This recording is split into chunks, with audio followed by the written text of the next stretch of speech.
getting ready to come to life. Johnny Ahten, the firefighter, over here in the right lane. Johnny's dad, Al, running out in front there. They've been doing this for a long time. Have the Ahtens and Mitch Myers in the left lane.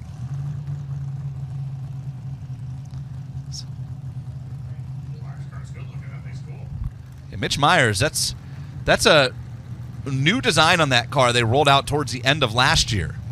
The former world champion in the class back in 2004. It's been 20 years now.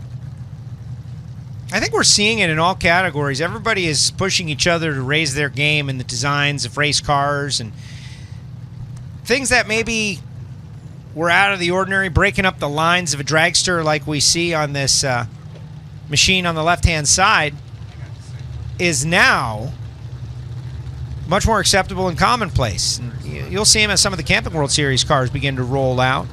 A lot of people taking, I don't know if we'd call it risks, but cutting-edge creativity in all categories. I also think a lot of it has to do with the wraps, being able to design something on a screen and wrap a car. A lot less commitment. Ooh, problem for Mitch Myers. Yeah, that's not sounding good at all. Didn't turn a tire at all. Yeah, usually when it sounds like a super comp race and you're trying to do a burnout in a top alcohol car, bad things are happening. I don't even think that sounded like a super comp race. I was just thinking of the top end. Womp, womp, womp. That's a good point. It's backing up for whatever that's worth. I'm not necessarily sure that when it goes forward and hits the throttle that it's going to go anywhere. Johnny Ahten on the right, Mitch Myers on the left. Mitch was a world champion back in 2004 and spent some time away, but is now back. Also a perfect opportunity to mention the passing of Bill Riker. World record holder for so many years, had that ET that stood for over a decade.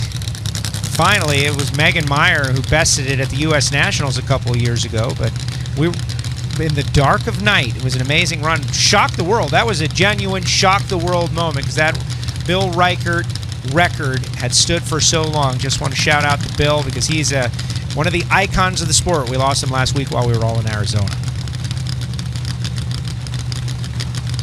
So Mitch Myers left and Johnny Ahten right.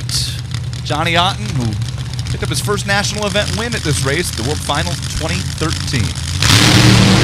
Wow, look at Johnny Ahten ride the wheelie bar and then it put a cylinder out, brought the front end back down, and still goes 530 at 269 miles per hour. Mitch Myers, that ran much better than I was expecting after the lack of burnout situation. Goes 536.8, 272 miles per hour. But what a wild ride that was for Johnny Ahten, who if he didn't put a cylinder out, Johnny Ahten was on his way to like a career best run there. That thing was humming, and then it put a cylinder out and brought the front end back down. That was awesome. I don't know if a replay is possible or not. I know everybody in the truck is getting all set up, but it was carrying the front tires a foot in the air for like 200 feet down the racetrack. Let's check it out.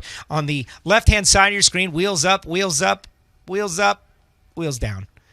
Coming up on that first block, that was something special. There was no Steve Hamilton, as Brian Lones just pointed out. Joe wasn't here for it. I didn't see the Steve Hamilton experience, but I lived it through the words of Brian Lones, and it in my imagination, it is spectacular. For those of you fans who were not here for Top Dragster final qualifying, Steve Hamilton, who has no wheelie bar on his car. Give me a degree, record. Brian. Like, was it? What it was on the way. It was more than. It was on the way to being bad. Yeah, it was more than double what Johnny Ahten just did. Wow. Yeah. Yeah, it was wild. That's incredible. That's what we don't have enough of is dragsters doing wheelies. You know, back in the day, all the classic shots every once in a while. Dragster drivers would argue we have too many shots. Dragsters doing 4 or 5 foot wheelies. Eddie Hill says you're wrong. Don Garlitz thinks you're wrong. You want an omelet, you got to break some eggs.